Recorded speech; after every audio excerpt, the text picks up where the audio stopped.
Assalamualaikum warahmatullahi wabarakatuh.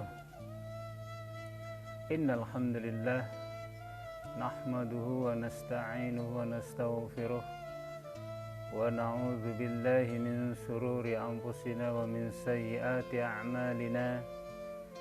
May yahdihillahu fala mudilla lahu wa may yudlil fala hadiya lahu. Asyhadu an la ilaha illallah wahdahu la syarika lah wa asyhadu anna Muhammadan abduhu wa rasuluh. Allahumma salli ala sayyidina Muhammad wa ala alihi wa ashabihi ajmain. Amma ba'd. A'udzu billahi minasy syaithanir rajim. Bismillahirrahmanirrahim. يا أيها الذين آمنوا اتقوا الله وقولوا قولا سديدا يصلح لكم أعمالكم ويغفر لكم ذنوبكم ومن يطع الله ورسوله فقد فاز فوزا عظيما. صدق Allahul Azim. Para pemirsa, sahabat dakwah Al-Mukarramah, alhamdulillah di malam yang ke-15 Ramadan ini kita berjumpa kembali dalam rangka untuk silaturahim, saling tegur sapa satu sama lain, mempererat tali silaturahim, mempersatukan hati-hati kaum muslimin, mencari persamaan dan menjauhkan perbedaan sehingga ukhuwah Islamiyah terwujud di negeri kita. Amin ya rabbal alamin. Para pemirsa, sahabat dakwah Al-Mukarramah, tema malam ini adalah seperti biasa, tema besarnya adalah ayat suci di atas konstitusi dengan subtema menjaga persatuan dan akibat hukum penghinaan. Para pemirsa, sahabat dakwah Al-Mukarramah, tema ini berangkat dari keresahan kita bahwa meskipun Pilpres sudah berlangsung lama, sudah berlalu, tetapi riak-riak perbedaan di tengah masyarakat antar kubu sebagaimana kita pernah mendengar, dan entah siapa yang memulai dan yang membuat antara kubu yang oleh netizen sebut sebagai kubu kampret dan kubu yang lain adalah kubu cebong. Keduanya adalah sebutan nama yang tidak baik di dalam syariat Islam. Yang kita prihatin adalah dengan polarisasi masyarakat yang terkotak-kotak ini, akhirnya timbul penistaan, penghinaan, bahkan saling lapor akhirnya satu sama lain. Polarisasi seperti ini sungguh tidak kondusif, lebih-lebih di suasana pandemik COVID-19. Ternyata masih ada saja di antara masyarakat kita yang masih saja terkotak-kotak oleh kubu-kubu. Padahal saat-saat seperti ini justru kita membutuhkan persatuan, membutuhkan kerjasama gotong royong satu sama lain, sehingga tidak perlu ada satu berita yang di media sosial sedang ramai saat ini adalah perseteruan seorang pejabat daerah antar satu bupati dengan bupati yang lain, saling serang verbal di media sosial. Ini sungguh memprihatinkan. Memang sepintas kita melihat emosional para pejabat tersebut adalah dilatar belakangi oleh kepedulian mereka terhadap rakyatnya di tengah kesulitan menghadapi bencana COVID-19 ini yang mengakibatkan masyarakat kita justru dalam kondisi yang sangat mengkhawatirkan, sangat lemah, terutama kelemahan ekonomi, kekurangan makan, dan sebagainya. Oleh karena itu, Al-Fakir mencoba membicarakan perseteruan yang tidak perlu ini hendaknya diakhiri. Kita fokus membantu rakyat, masyarakat yang sedang membutuhkan uluran tangan. Kita butuh persatuan dan kesatuan di antara kita. Buang jauh-jauh perbedaan. Mari kita cari persamaan. Sehingga rakyat, masyarakat, umat menjadi tenang, menjadi tertolong. Fokus kita bukan ego sentralistik, ego paling merasa paling benar. Mari kita akhiri. Cuma permasalahannya adalah bagaimana kedudukannya, bahwa perbuatan menghina ini dalam pandangan hukum positif kita. Lalu bagaimana proses hukumnya? Mengapa ada yang diproses dan mengapa ada yang tidak? Lalu bagaimana norma menghina orang lain, pihak lain dalam perspektif Islam? Bagaimana menurut ayat-ayat suci Al-Quran dan hadis? Kedua hal ini kita coba bahas pada kesempatan yang berbahagia ini selepas usai melaksanakan ibadah sholat Isya dan sholat tarawih. Mudah-mudahan silaturahim yang singkat ini membawa keberkahan, turun rahmat dan berkah Allah. Para pemirsa, sahabat Daku Al-Mukarramah, pembahasan yang pertama adalah apa akibat hukum menghina diatur dalam hukum kita. Sahabat Daku Al-Mukarramah, bahwa pada dasarnya penghinaan yang dilakukan oleh siapapun melalui media sosial, langsung atau tidak langsung, adalah merupakan tindak pidana dalam Undang-Undang ITE nomor 19 tahun 2016. Itu pasal 27 ayat 3-nya jelas di sana menyebutkan bahwa setiap orang dengan sengaja dan tanpa hak mendistribusikan, mentransmisi, membuat, dapat diakses informasi elektronik, dokumen elektronik yang memiliki muatan penghinaan atau pencemaran nama baik, maka dapat dipidana paling lama 4 tahun atau denda paling banyak 750 juta. Ketentuan ini sudah ada dan membuat rambu-rambu statuta negara agar rakyat tertib. Tapi faktanya kedua kubu terkadang masih saling serang verbal di media sosial, sehingga ujung-ujungnya adalah mereka saling melaporkan. Ketentuan pasal ini sebetulnya ketentuan yang mengandung delik aduan. Para pihak yang merasa dirugikan mengadukan, baru diproses oleh pihak berwajib. Cuma permasalahannya adalah penghinaan ini sangat relatif dan subjektif,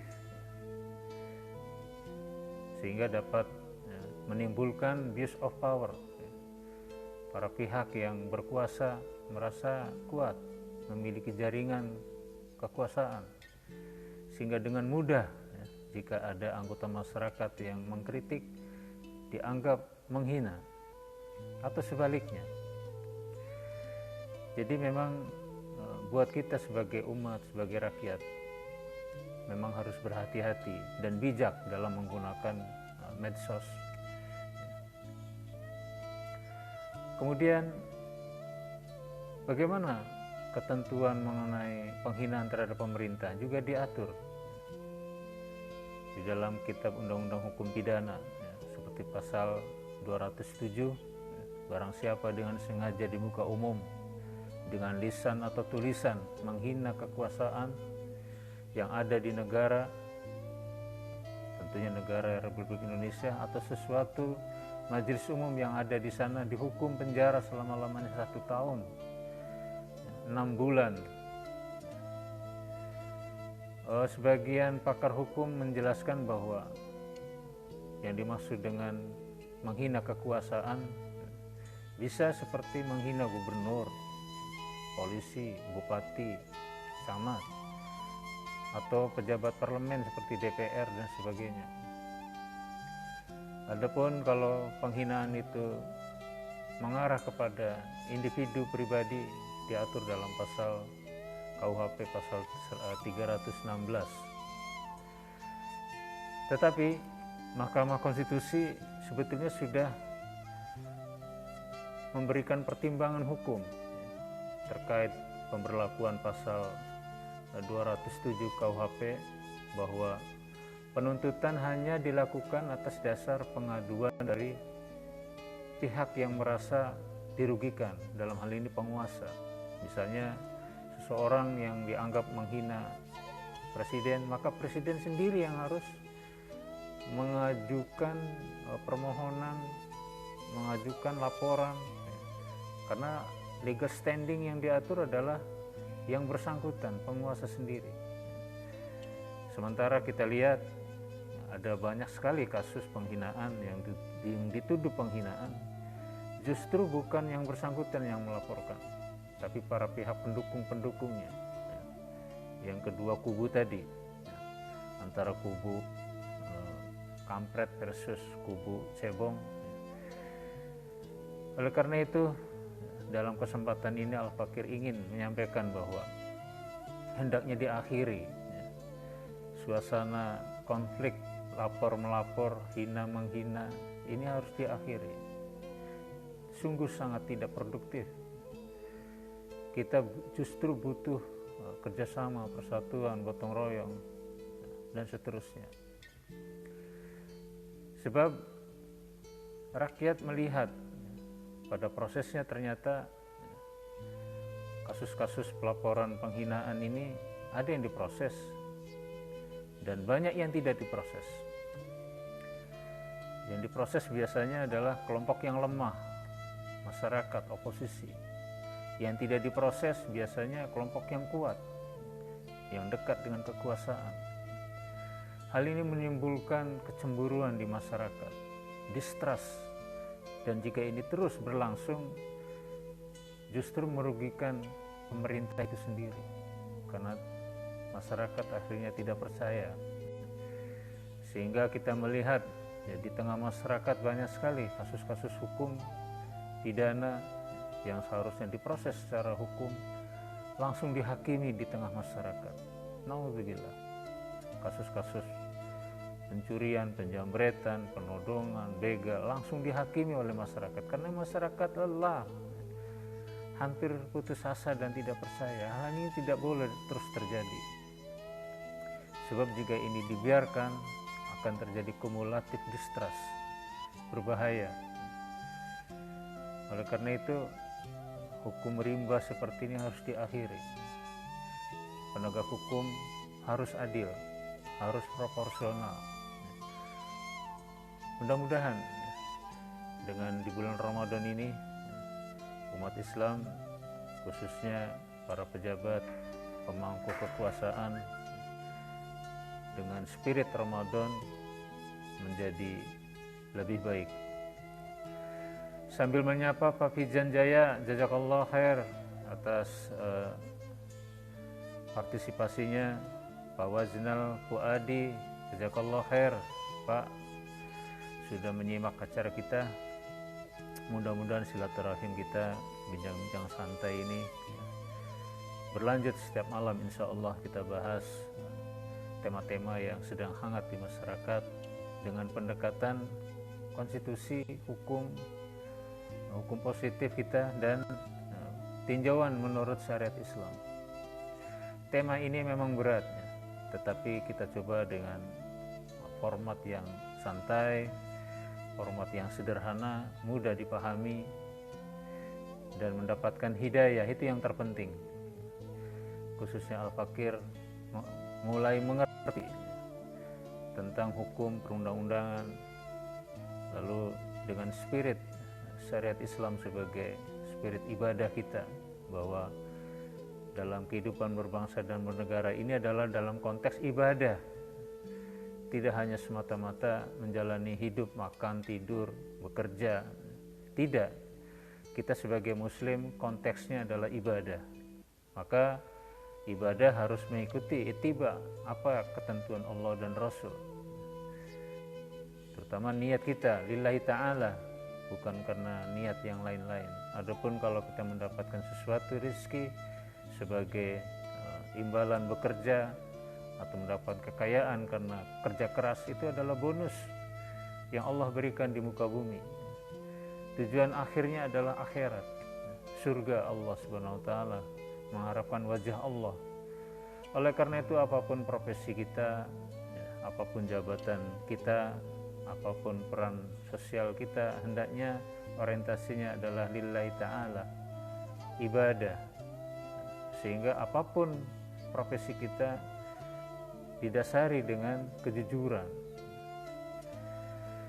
Para pemirsa, itu yang fase pertama, segmen pertama. Lalu bagaimana kesamaan hukum dalam konstitusi? Tadi di awal kita sampaikan ada yang diproses, ada yang tidak. Ini menimbulkan ketidakadilan, padahal Pancasila sudah mengajarkan, sudah membuat perikatan, perjanjian antar anak bangsa bahwa kemanusiaan yang adil dan beradab, kemanusiaan yang adil dan beradab, keadilan sosial bagi seluruh rakyat Indonesia harus adil, tidak boleh berat sebelah. Jadi konstitusi pun pasal 27 itu menyebutkan segala warga negara berkesamaan kedudukannya di dalam hukum dan pemerintahan. Wajib menjunjung hukum dan pemerintahan itu dengan tidak ada kecualinya. Jadi secara normatif bahwa tidak boleh kita, siapapun apalagi penegak hukum, untuk berlaku tidak adil. Berat akibatnya.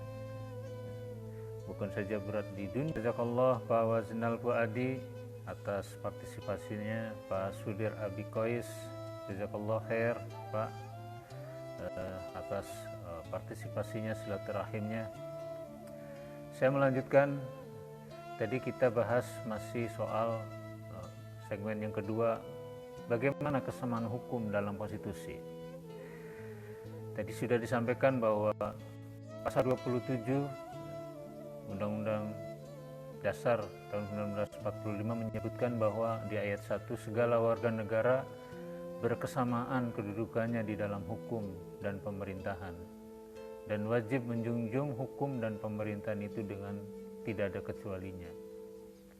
Kurang lebih begitu bunyi konstitusi kita sebagai perikatan perjanjian antar anak bangsa. Jadi tidak ada alasan lagi sebetulnya ketidakadilan. Oleh karena itu dalam kesempatan yang baik ini, terutama Al-Fakir dan para pemirsa, mari kita berlaku adil pada diri kita, keluarga kita, masyarakat, lebih-lebih mereka para pemangku kekuasaan. Sebab kalau tidak adil, ini balasannya luar biasa. Kullukum ra'in mas'ulun an ra'iyati. Setiap kita akan dimintakan pertanggungjawaban kelak di akhirat. Baik, lalu bagaimana kedudukannya menghina dalam hukum Islam? Jadi menghina itu bagaimana dalam pandangan Islam? A'udzubillahi minasyaitonirrajim. Bismillahirrahmanirrahim. Ya ayyuhalladzina amanu la yaskhar qaumun min qaumin. Hai orang yang beriman, janganlah suatu kaum mengolok-olok kaum yang lain. Asa ayyakunu khairan minhum. Karena boleh jadi mereka yang diolok itu lebih baik dari mereka yang mengolok-olok. Al-Hujurat surat yang ke-49 ayat 11. Ini adalah panduan kita bahwa Allah Subhanahu wa taala mengingatkan kepada kita orang beriman, la yaskhar qaumun, jangan mengolok-olok. Kata-kata jangan ini adalah la yaskhar fi'il amr. Dalam kaidah bahasa Arab, perintah ini adalah sifatnya wajib untuk dilaksanakan, maka konsekuensinya adalah jatuh pada hukum haram jika larangan itu dilanggar oleh kita. Maka Rasulullah SAW mengingatkan bahwa kalau kita suka mencela, maka kita tergolong orang yang fasik. Sibabul muslim fusukun, mencela orang muslim adalah kefasikan. Apa itu fasik? Dosa besar. Mencela itu dosa besar. Dalam Islam itu memang luar biasa. Kejahatan lisan saja, belum memukul, belum mencelakai, belum memerangi, belum membunuh, baru lisan saja sudah ada hukumnya. Luar biasa. Maka karena keterbatasan waktu, apa kesimpulannya? Kesimpulannya adalah bahwa kita, sebelum bicara kesimpulan, saya ingin menyapa sahabat Daku Al-Mukarramah Ibu Nur Izwani. Jazakallah khair Ibu sudah partisipasi menyaksikan acara kita. Mudah-mudahan silaturahim berlanjut. Pak Ahmad Mu'tamar Fauzi, jazakallah khair Pak. Mudah-mudahan kita insyaallah setiap malam jam 9.30 ya, kita silaturahim di acara bincang-bincang santai ini. Memang formatnya adalah ayat suci di atas konstitusi. Saya sengaja membuat format yang lain daripada pembicara-pembicara Ramadan tahun ini, dan biasanya hanya fokus kepada ilmu syar'i, Al-Quran, hadis, dan seterusnya. Saya mencoba membumikan ayat-ayat suci ini, Al-Quran, hadis ini dalam konteks kenegaraan, kemasyarakatan. Bagaimana sebetulnya, karena Al-Quran dan hadis ini harus membumi dan harus sinergi dengan hukum dan perundang-undangan yang berlaku. Karena memang sudah disepakati bahwa konstitusi kita adalah Pancasila UUD 45. Itu adalah perjanjian antara anak bangsa. Untuk sebagian pihak mungkin menyebutnya adalah bisa disalahpahami bahwa seolah-olah menyandingkan ayat suci dengan konstitusi. Tidak, justru kita menyebutnya ayat suci tetap di atas konstitusi. Dan implementasinya memang kita sudah terikat oleh konstitusi kita. Tapi mudah-mudahan sedikit demi sedikit spirit Al-Quran ini melalui undang-undang perbankan syariah, undang-undang perkawinan, undang-undang haji, wakaf, undang-undang pendidikan, semuanya insya Allah sedikit-sedikit pasal-pasal dalam perundangan, dalam hukum yang berlaku, spiritnya adalah Al-Quran dan hadis. Karena memang kita kondisi politik hukumnya adalah terikat oleh perjanjian yang disebut dengan dasar negara Pancasila dan UUD 45. Baik, kita lanjutkan bahwa kesimpulannya adalah pertama, menghina, mencela orang lain dalam syariat Islam hukumnya haram. Dalilnya sudah kita sebutkan tadi. Maka solusinya adalah Rasulullah sudah mengingatkan, man kana yu'minu billah, barang siapa yang beriman kepada Allah, kita beriman kepada Allah, wal yaumil akhir, percaya pada hari akhir, hari kiamat, falyaqul khairan, maka berkatalah yang baik, berkatalah yang sopan, berkatalah sesuai kebutuhan, berkatalah dengan nada yang sesuai, berkatalah dengan bahasa yang sesuai dengan lawan bicara, supaya dipahami, dimengerti, tidak disalahpahami.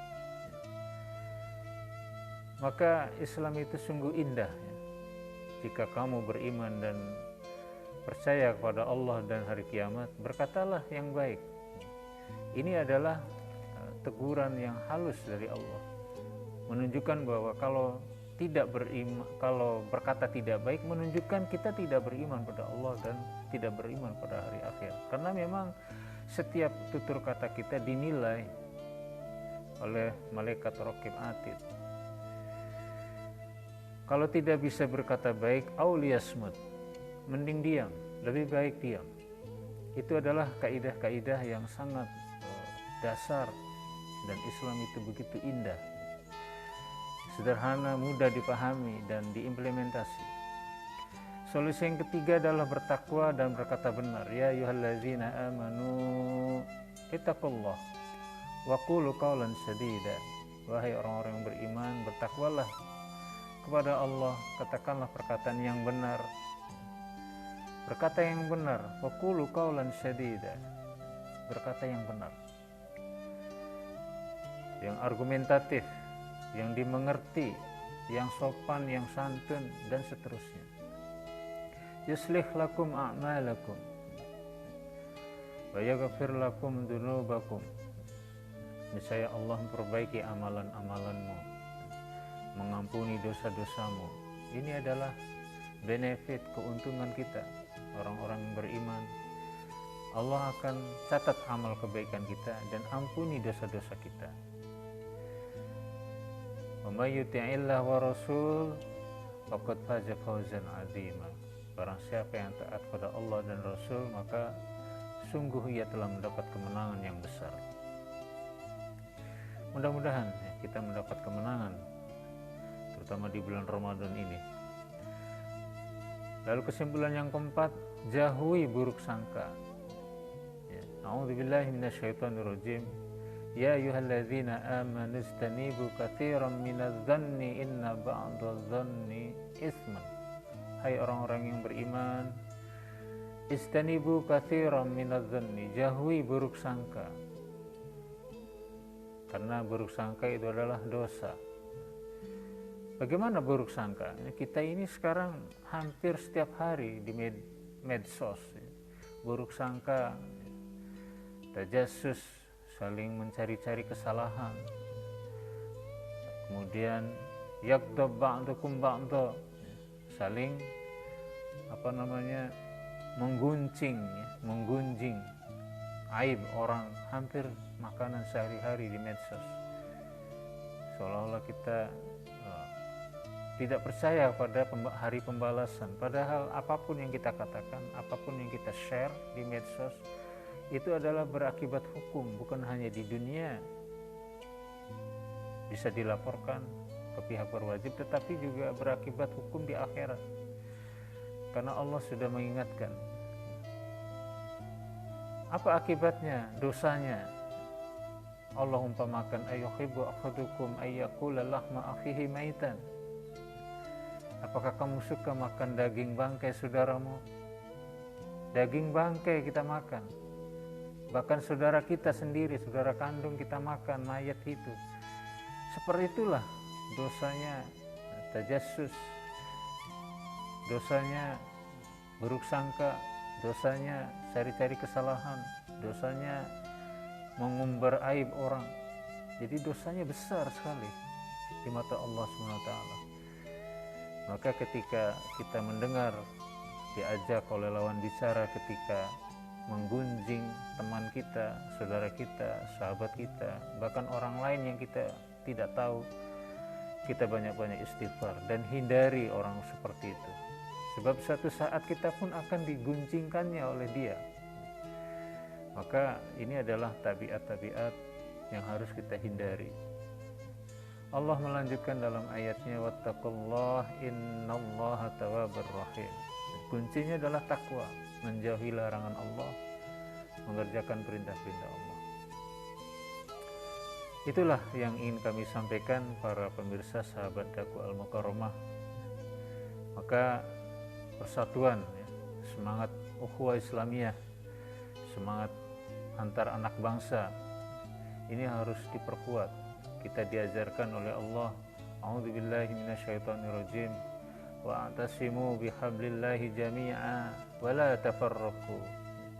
Berpegang teguhlah kita pada tali Allah, yaitu al-Islam,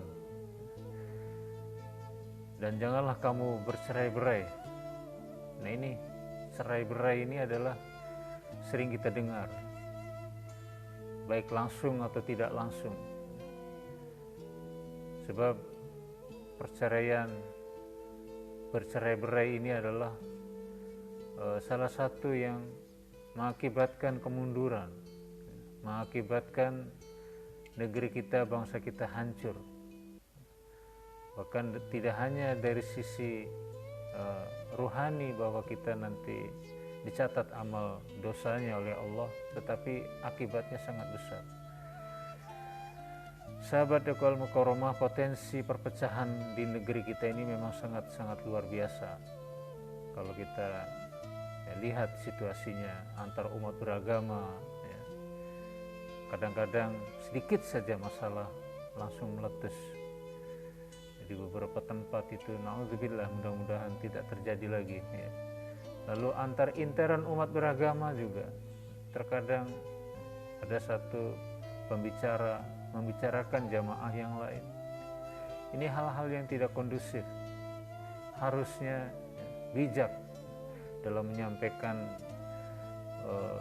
argumen-argumen syar'i di tengah-tengah umat yang sekiranya bersifat ijtihad atau bersifat fatwa terbatas, jangan disampaikan di muka khalayak umum yang latar belakang mereka tidak sama, tidak paham, sehingga disalahpahami bahwa Islam itu pecah belah antar madhab, antar fikroh, antar jamaah.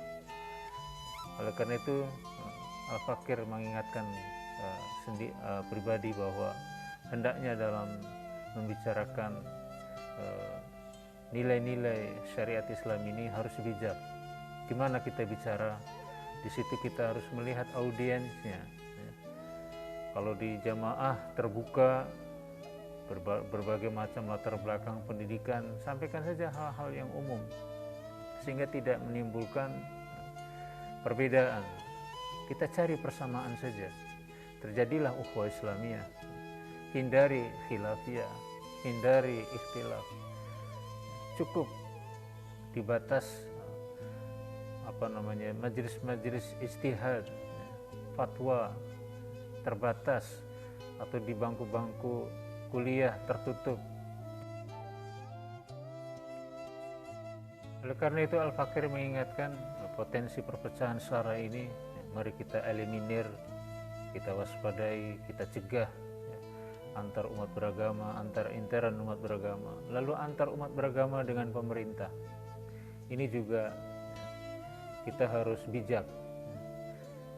Rakyat umat pun minta kepada para pejabat hendaknya bijak menyampaikan sesuatu sehingga tidak menimbulkan fitnah, isu-isu terorisme, isu-isu radikalisme, isu-isu yang menyangkut perbedaan-perbedaan. Ini hendaknya bijak. Umat Islam, percayalah, sejak merdeka sampai sekarang, bahkan sejak pra-kemerdekaan, komitmen untuk memperjuangkan umat, membantu masyarakat.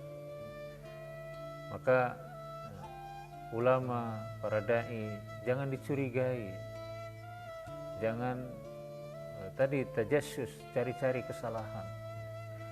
Percayalah, ulama umat ini loyal, percaya kepada pemerintah yang sah. Karena kita diajarkan di Ahlussunnah wal Jamaah, bughot atau melawan pemerintah yang sah itu adalah dosa besar, tidak boleh, haram hukumnya. Oleh karena itu potensi-potensi perpecahan antara umat dengan pemerintah ini hendaknya dicegah. Jangan sampai ada narasi-narasi yang menyudutkan umat beragama. Bahkan kita juga khawatir potensi perpecahan antar suku, golongan, seperti perseteruan contoh kecil bupati mengenai bansos COVID-19. Terjadi perseteruan di media sosial itu, saling serang secara verbal.